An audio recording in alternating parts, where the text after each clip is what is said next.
King Santé, comment ça va? Aujourd'hui, nous allons parler des contraceptifs. Lan ngeen war a jëfandikoo pour bañ a biir sa buggu leen ko wala tamit nag ngeen mën a moytoo maladie yi wala feebaru sexuellement transmissible maanaam, n'est-ce pas? On va parler de ça. Voilà, donc on va Super. parler des différents types de contraceptifs qui existent. Hein. Donc, ñu jotoon ci ànd tamit ak docteur Abdoulaye Diop mi nga xam ne gynécologue obstétricien la mu ñuy expliquer un petit peu les méthodes qui sont utilisées voilà li nga xam ne mooy Ñu teg solution jingle bi? yi ñoom seen waaw. Ok, ñu teg jingle bi ñëwaat après ñu digle le banc bi. Comment ça va? La rubrique. Il faut que ça aille. Oui, très bien. Alors, comme ni ma ko waxee léegi nii, il y a différentes méthodes de contraception, mais dañuy déglu d'abord docteur Abdoulaye Diop mi nga xamante ne mooy gynécologue obstétricien mu wax ñu ci tuuti rek après ñu dellu si waat. Il y a beaucoup de rumeurs qui entourent les menstrues. Les principales rumeurs qui entourent les menstrues, c'est par exemple, lorsqu'on fait certaines contraceptions, on ne voit pas ses règles, n'est-ce pas? Notamment quand on prend la contraception à base d'une injection ou bien des implants. Les gens pensent que ne pas avoir ses règles, c'est avoir du sang empoisonné qui va rester à l'intérieur de son corps, ce qui est totalement faux. Certaines méthodes de contraception qui font qu'on ne voit pas les règles, simplement sont dues au fait qu'on ne fabrique pas de règles. Donc, c'est pas qu'il y a le sang qui reste à l'intérieur et qui empoisonne le corps, n'est-ce pas? Bon, il y a aussi des pratiques mystiques qui disent que lorsqu'on touche le sang des règles ou bien lorsque quelqu'un d'autre voit le sang de vos règles, il peut vous marabouter ou ce genre de choses-là, ce qui est aussi totalement faux. Ça n'a rien à voir. Le sang des règles ainsi que le sang d'une autre partie du corps, c'est la même chose. C'est juste au moment précis où la muqueuse se desquame pour sortir, ce qu'on disait tout à l'heure, le gazon, et que le sang des règles sorte. Donc il n'y a aucun mysticisme qui doit entourer un peu ce sang des règles au point de pouvoir en faire des croyances un peu bizarres ou un peu paradoxales. Une femme doit maîtriser son cycle menstruel. N'est-ce pas? Les règles, comme on l'a dit à l'entame de mon propos, ne sont que la dernière manifestation de tout un tas de phénomènes qui se passent chez la femme. N'est-ce pas? Allant à l'augmentation du volume des seins, la création de la muqueuse utérine, les ovaires, l'ovulation, la préparation du cycle de la glaire cervicale, etc. Donc les règles ne sont que la dernière manifestation et elles traduisent le fait d'être resté tout un cycle menstruel sans tomber enceinte. Donc il faudrait avoir toujours sa date des dernières règles. La première chose qu'un gynécologue ou qu'une sage-femme vous demandera, c'est quelle est la date de vos dernières règles. Pouvoir savoir est-ce que vous êtes enceinte ou pas, à quand remonte la grossesse, etc. Ce genre de choses. La deuxième chose, si vous avez un cycle trop long ou trop court, il faut le signaler. Un cycle normal dure entre 25 jours et 35 jours. En dessous de 25 jours, c'est un cycle trop court. Au-delà de 35 jours, c'est un cycle trop long. Troisième point, on peut avoir des règles douloureuses, c'est vrai, surtout quand on n'a pas encore eu d'enfant. Habituellement, les règles douloureuses disparaissent après le premier accouchement, surtout si c'est un accouchement par voie normale. Il arrive que les règles douloureuses persistent au-delà du premier accouchement. Dans ce cas, ça devient pathologique. Il faudrait qu'il y ait une cause. Quelqu'un qui n'a aussi jamais eu de règles douloureuses, subitement commence à avoir des règles douloureuses, il faudrait se poser la question. Ça va peut-être dire qu'il y a un problème. Si on voit ces règles 2 fois le mois, il faut aller voir le médecin, le gynécologue ou la sage-femme pour voir un peu quelle est la cause. Dans l'idéal, il faudrait aller voir le médecin, le gynécologue ou la sage-femme au moins une fois par 6 mois ou au pire des cas une fois par an. Voilà, donc on a fait juste un suivi par rapport à ce dont on a parlé avant-hier. C'est lié d'ailleurs, c'est voilà, très qui est lié. lié. Ce sont les règles douloureuses dont on a parlé. Donc avec les cycles réguliers, les cycles irréguliers. Et les méthodes de contraception yi nga xamante ne parfois ça cause les perturbations concernant les règles. Donc on est allé dans ce sens-là pour venir parler de ces différents types de contraception qui existent, qui ont chacun sa manière de se manifester sur le corps de la femme. Am na ñoo xamante ne contraception yi dañ leen di rejeter, donc il y a des types de contraception yoo xam ne seen yaram da koy rejeter, donc duñ ko accepter. Waaw, am na ñoo xamante ne contraception yi day basé wu ci seen santé. Am na ñoo xamante am na yenn type de contraception yoo xam mënuñu ko jël parce qu'ils sont susceptibles, ils sont sujets de certaines maladies. Am na yenn feebar yu ñu am. Donc am na yenn contraception yoo xam ne mënuñu ko jël. Am na ñoo xamante ni méthode yi dañuy xool méthode bi nga xam ne moo gën a pratique ci ñoom. Maanaam tey choix wu pratique bu contraception bi tamit ci la. Par exemple tey jii nii am na ay contraception yoo xam ne ay comprimés la. Donc comprimé yoo xamante ne voilà muy pilule yi comme ni ko ñëpp xamee pilule yi nga xamante ne dañ leen koy jox pour ñu koy naan. Habituellement boo accouché ba pare médecin et sage-femme yi wala gynéco yi moom lañ leen njëkk a prescrire pour nga koy jël en attendant que ngay peut-être ut beneen méthode de contraception. Pilule yi nag li ci nekk danger bi bon y a pas de danger mais habituellement lii di nekk problème mu pilule yi la plupart du temps mooy régularité bi. ak oubli bi nga xamante ne parfois ça arrive Même parce heure. que nga war a jël voilà nga war a jël pilule bi toujours même heure bi boo ko xasee ba commencé di jël le soir nga ko war a jël bu dee le matin nga ko war a jël te waruloo tëbal benn jour xam nga des fois nag nit moom ak i ay voilà mën nga fàtteeg ñoomin seen donc ñu bëri la solution qu'ils trouvent mooy def ko genre rappel ci seen téléphone yi c'est-à-dire heure bi bu jotee rek sa téléphone rappelé la ko signalé la ko wala beneen système de rappel boo xam ne moom ngay am pour bañ di fàtte di jël say pilule tout en sachant que ne pilule bi boo ko jëlulee benn yoon le lendemain da nga ko war a doubler nga naan ko c'est-à-dire que du loo xamante ne da nga koy parce que dafa am dosage boo xam ne dafa war a nekk ci sa yaram. mooy 24 heures bu nekk da nga ko war a. voilà c'est-à-dire que bu fekkee ne démb da nga ko fàtte le lendemain da ngay jël ñaar nga continuer c'est-à-dire bul jël benn rek nga continuer donc c'est-à-dire que maanaam quantité d'estrogène bi nga xamante ne moo war a nekk ci sa yaram ba la war a mën a permettre nga bañ a maanaam pilule yooyu noonu am seen effet dootuñu ko amati. D'accord. Voilà donc boo fàttee benn pilule la veille rek lendemain bi doubler ko.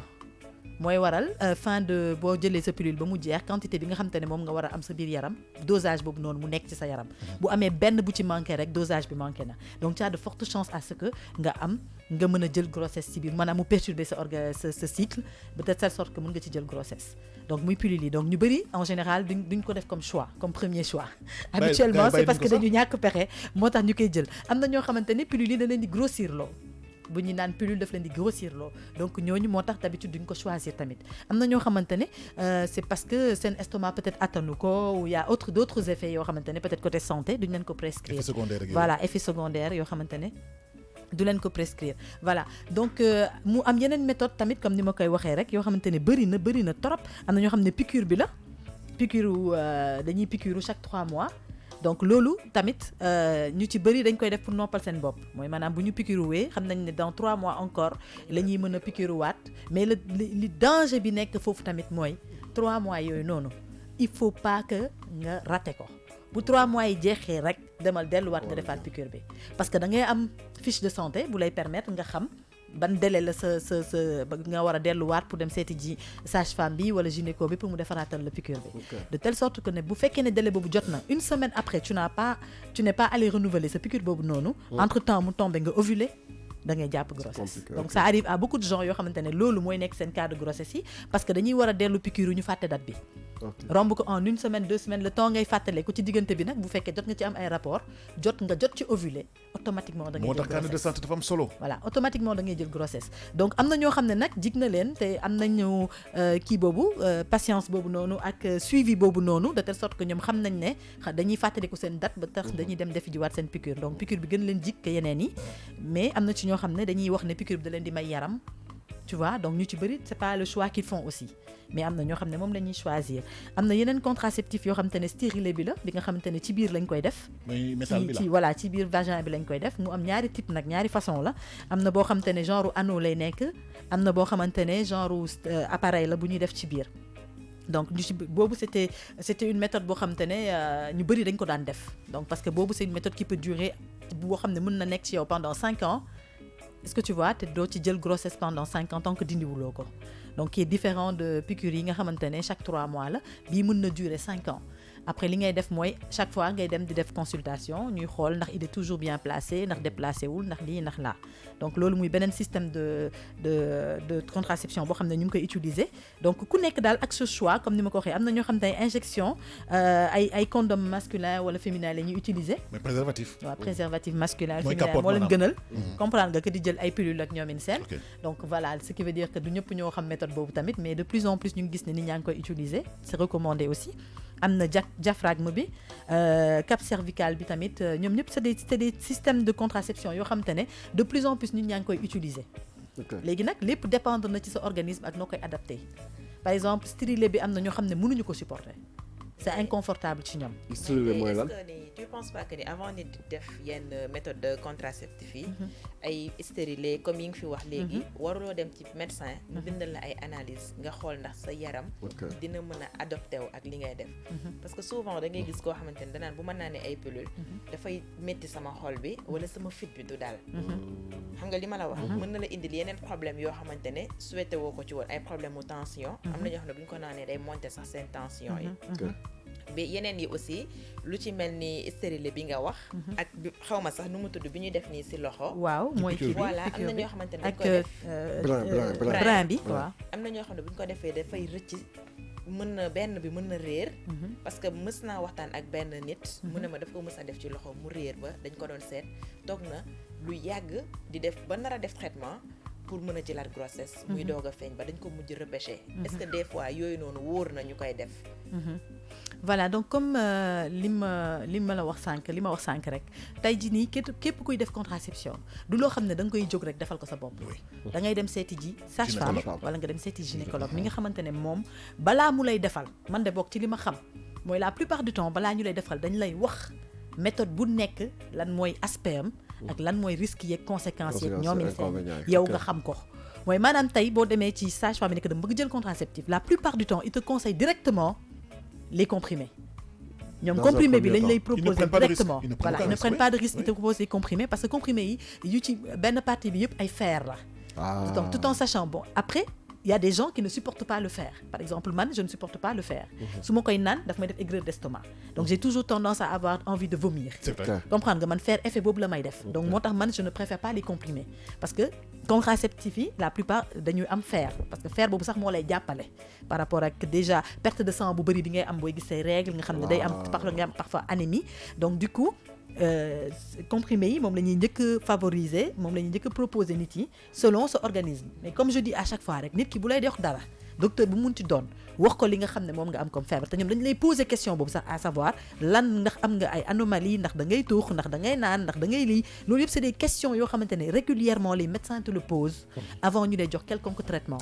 après yow yaay def ce choix nga ne man par exemple est-ce que amul beneen bu dul comprimé boo nee est-ce que amul beneen bu dul comprimé à ce moment-là ñu defal la proposition différents contraceptifs yi am en général sax boo demee ci centre de santé yi da ngay gis benn tableau boo xam ne dañ koy taf ci biir centre de santé bi bind ci différentes méthodes de contraception yi am donc yow tu as la possibilité de voir déjà explication bi nga xamante ne moo am ci contraceptif yi maanaam bii fii lay dugg avec bien sûr un schéma de modèle de personnes yoo xam ne dañ lay won contraception bu nekk nan lañ koy disposer nan lañ koy poser yow nga xool de ce fait yow boo duggee tu as la possibilité de demander au médecin man contraception bi ma gis nii nan lañ koy defee ak nan ak lan am na ñoo xamante ne par exemple stérilet bi wala flèche bi nga xamante ne moo naan tee bi nga xam ne moom la ñuy def ci biir ñemewuñu ko dañ ko ragal dafa am nit yoo xamante ne dañ ko ragal voilà dañu séexlu loo xam ne mais ñoo yee ragal ko parce que loo xamante ne mën nga ko def mu rëcc non ay repêché di la ci fekk loolu aussi c'est pas sûr non mais si corps métier bu nekk day am yenn saa ay non ça n'a rien à voir ça ak corps métier bi nit ku nekk ak sa organisme am na ñoo xamante ne mën nañ ko def en sachant en ne pensant pas parce que tey docteur bi tey il ne fait que te placer un appareil yaa ngi dégg objectif u placer ko bi moom mu xam na fu mu koy placer da koy placer comme il se doit mais nit ku nekk sa organisme nu muy réagir yaa ngi dégg sa organisme mën na réagir de telle sorte que ne loolu mën na réer ci biir et c'est des ce sont un cas sur 1000 cas bon ça veut dire que du erreur ça veut dire que nit ki lu muy réagir mooy tax voilà parce que contraception yi bu ñu koy placer ñoom ñi koy def c'est des personnes yoo xam ne ils sont formés pour ça donc xam nañ fu ñu koy def par exemple tee bi ci biir buñ ko xasee ba placer mën na def ci yow 10 ans te du génn mais am na de fortes chances am na ñoo xam ne ça leur arrive que tee bi ci biir mu déplacé wu par rapport ak seen relation sexuelle yi ñuy am. voilà foofu est-ce que tu comprends te moo tax tout le temps docteurs yi dañuy naan chaque mois comme par exemple boo defee stérilé wala nga def tee bi ci biir chaque mois wala chaque 3 mois da nga war a dem consultation. léegi nag pour que ñu xool ndax position na déplacé wul wala déplacé wu na. waaw léegi nag loolu laa bëggoon laajte nag xeetu rapport sexuel boobu nga xam ne day déplacé këf xam nga sànq da nga ñëw fi wax ay waxu flèche waaw wax ñu ak lan flèche bi mooy bi ñuy def ci loxo bi léegi bi ñuy def ci sàkkari jigéen bi mooy ban boobu mooy stérilet bi wala tee bi tee mooy lan tee bi benn comme genre flèche la rek bu ñuy placé ci biir mi ngi mel ni professeur bu la laaj damay laajte boo ko buñ ko placé dafa am benn corde dafa am benn buum bu muy àndal buum boobu noonu day lang parce que buum boobu mooy permettre ñoom buñ koy dindi dañuy téye buum bi rek buum bi dañ loolu bañ na ko ba buñ koy placé 5 mënul du des sax 5 secondes dañuy teg rek mu tegu placé buum bi laa bëgg a xam fan lay placé xanaa ci biir lay nekk da nga koy gis nii déedéet yow mënoo ko gis moom mi ko dugal foofu moom rek ko mën a gis mooy lan mooy flèche waaw benn tee la. damay laajte rek. waaw am na ñoo xam ne ñu ngi déglu tax. saa yi ma li ngay laajte ni man xaw ma si dara. damay mooy wax laa xamul. waa Seydina loolu méthode de contraception la boo xam ne benn comme flèche la rek comme li ñuy wax sànq xam nga. léegi yow booy sëy moom du ko laal du def dara. loolu ça n'a aucun impact ci sa relation sexuelle. parce que fi ñu koy placer nekk na en profondeur am na position bu ñu koy teg de telle sorte que ça ne dérange pas. Parfois nag il arrive que des gens disent que leur mari sentent dañuy sentir bu boobu noonu di lang noonu am na ñoo xam dañuy naan dañ koy sentir mais bu boobu noonu di lang noonu amul benn effet bu négatif bu mu am ci relation bi. La seule chose qu'il y a mooy que y a des gens qui ont des relations forcées, des relations sexuelles forcées. Il y a des gens qui ont des relations sexuelles très brutales, agressives ou brutales. En général genre relation yooyu noonu ça peut t'amener à ce que ça déplace mu déplacer ko wala mu lonki ko. Donc moo tax ñu naan tout le temps nañu dem consultation régulièrement nga dem seeti gynéco bi wala sage-femme bi la ko placel wala nga dem ci benn centre de santé nga ne den ñu xoolal la. ñoom dañ la koy recommander sax mois moom gàtt na du ñu bàyyi sax ay 2 mois 3 mois non. non ça dépend chaque mois wala chaque 3 mois am na ñoo xam te ne dinañ ko def pendant 5 ans duñu mës a dem seen mais man kay li koy yëngal man moom loolu mooy man li koy yëngal man loolooy sama problème. waaw li koy yëngal nag mooy maanaam comme lépp rek ci àdduna lu àndut ak ndànk moom mën naa yàq lépp. na du ca yoon ba wax na dëgg loo gis tey da see baax. waaw lu àndul ak ndànk moom mën naa rajaxe lépp ci yoonam. waaw baax na léegi kon maanaam daal ñu ëppal ñi. ñi nga xam ne. laaj kii waaw baax na léegi. non yaa ma laaj. waaw maa ngi jégalu. yaa ma laaj dama lay tontu nag. te tontu nga ma non comprendre naa. dama pareegul. ok bàyyi ko ma préciser. bàyyi ko préciser. yow da nga am beneen laaj boo bëgg a laaj. beneen laaj voilà léegi vas-y laaj ko. ok léegi beneen laaj bi moo bëgg a laaj mooy. xam nga souvent dañuy wax ne jigéen dafa war a di gis règle am chaque mois. donc mu nekk loo xam ne lu baaxul la lu nekk ci yaram bi nëpp war a génn. mais ñu gis ne bu ñu defee yenn méthodes yi comme lu ci mel ni brin yi. daf lay jël 5 ans. mais bu la jëlee 5 ans doo gis règle. waaw ça dépend oui mais bu dee 100 cas 97 yi moom du ñu gis règle. ah oui waaw boobu xaw ma ko si en fait 3 moo ci gis règle wala 4. mais parce que boo dégloo léegi ci médecin bi wax na ko. nee na c'est pas que ni gisoo sa règle rek mooy deret bu bon bi génn ci sa yaram nee na loolu c'est totalement faux. léegi nu muy def deret boobu nu muy def. deret bi xamuma na lay def parce que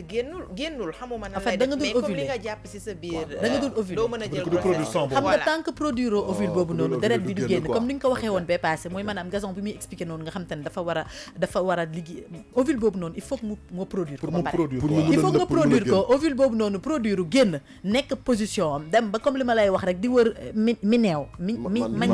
niw voilà di wër man niw moomu noonu te gisul man niw xam nga ban lan mooy fàttali niw si kaw sow mais bon on passe ba niwul bokkul mais laajte non mais dafa ma xalaat loolu quoi voilà léegi nag moom production wu ovule boobu noonu bu ovule boobu noonu gisul man niw boobu noonu mu war a lëkkalool day gedd googu noonu mooy day gedd xaru. bon de xaru na ba xaru daal maanaam moom dafa siisu ba xaru. ok waaw daal ne léegi man bëggatuma dund léegi nag bu xaroo daa war a génn ci sa yaram.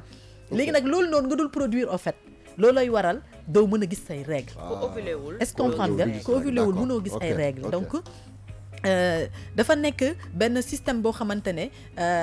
habituellement nit ñi dañuy am genre problème yooyu noonu parce que tout simplement du adapté parfois ci seen organisme.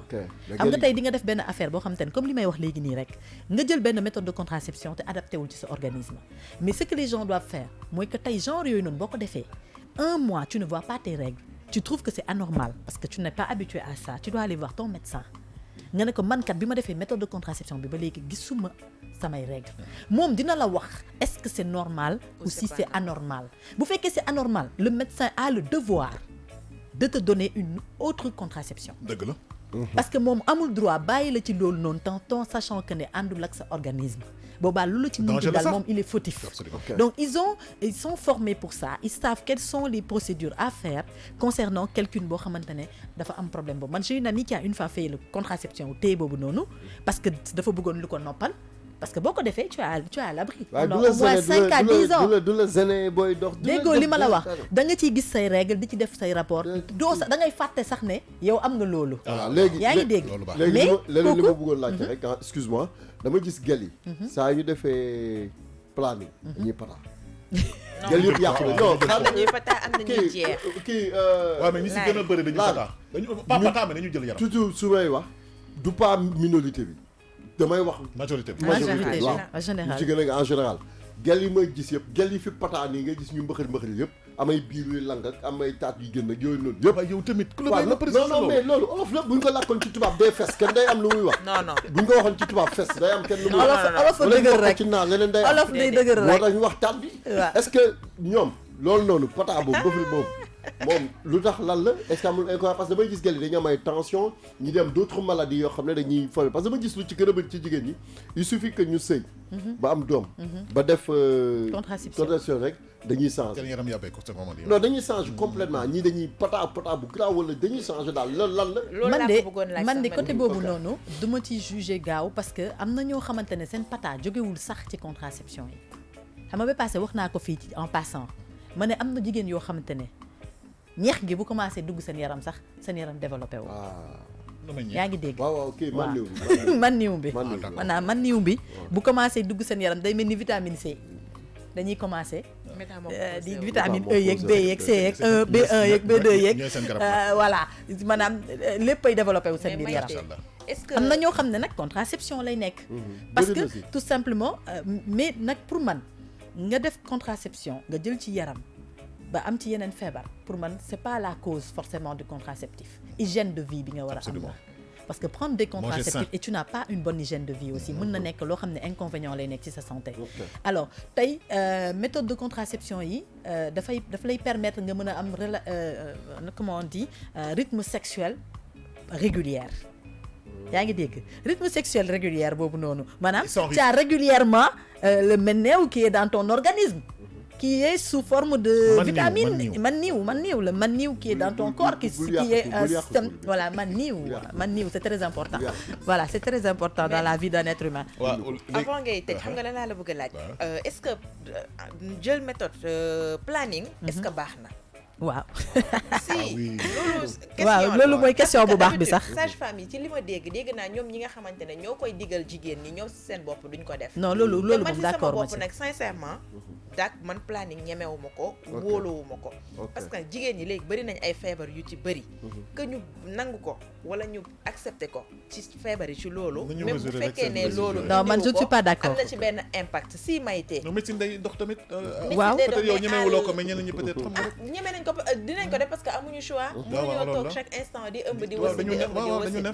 mais aussi bon man je pense que dans le cadre médical il faut aussi qu'on fasse attention tey li nga xamante ne dafa dem ba nekk loo xam ne dañ ko accepter parce que tey médecins yi tey bu ñuy créer dara wala bu ñuy def dara dañ koy teg ci ay normes ay recherche ak ay procédures yoo xamante ne ce n'est pas donné à tout le monde c'est-à-dire que tey bu fekkee ne da ngay def dañu dem ba valoriser loolu noonu ci àdduna bi dëkk bu nekk di ko def c'est parce que y a de la sécurité derrière mënul bañ a am inconvénient mënul ñàkk mooy maanaam par rapport ak sa organisme yow. mënul ñàkk mais am na yenn appareil yoo xam ne mayte man tout le temps am na benn chaîne boo xam ne dama koy seetaan léegi am na ay stérile jëlatuñ ko pilule dafa mel ni genre lii la ñu jël élastro yoo xam ne dañ koy taf ci sa benn partie yaram tu es à l'aise bu fekkee ne da nga dem ba temps boobu di war a affaire bi war a dañ durée bi da ngay gis dafay commencer di xollee ko après nga dem hôpital ñu xolli boobu defal la leneen moom laa lay wax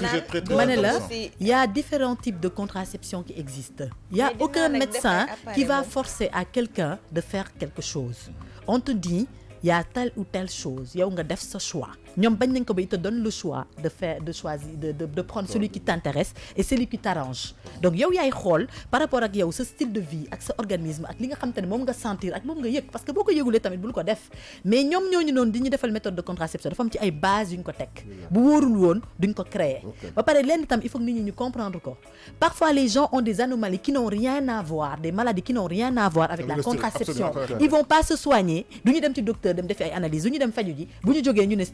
contraception bi la ça n'a rien à voir il faut qu'on arrête aussi de mettre des choses des légumes dans des paniers boo xam te ne du panier boobu la war a dugg tey médecin boo dem seeti bañ nañ ko ba y a des centres de santé ici au Sénégal qui ne sont spécialisés que dans la contraception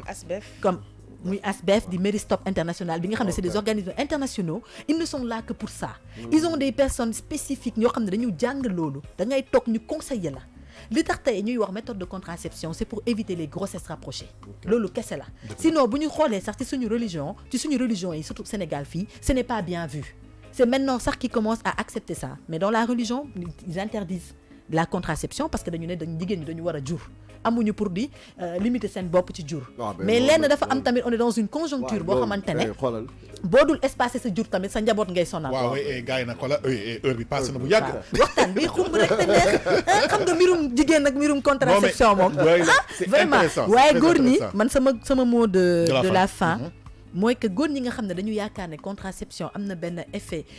malsain wala benn effet anormal Wala àndul ak diine. voilà àndul ak diine ak ñoomin seen moo war a tax ñu ne dañuy tere seen jabare ñu def contraception man dama leen di ñaax rek di leen wax ne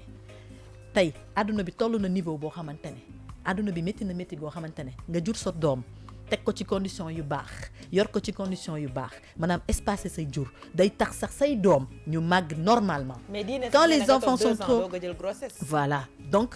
loolu pour 2 ans yooyu Parce nag que da ngay nàmpal waaye sa nag doom 2 ma ans. chérie 2 ans ñi di ci génn. oui ma 2 ans boo ko naree toog nga ne yow doo contraception ma chérie 2 ans yi doo ko fekk calculer. doo ko calculer tëjal rubrique bi ñu jàll si leneen. góor yi ñoom amuñu planning. yéen dañ leen a war a wutal planning loolu moom maa ci nar a taxaw teet da ci xeex ba mu mat sëkk waaw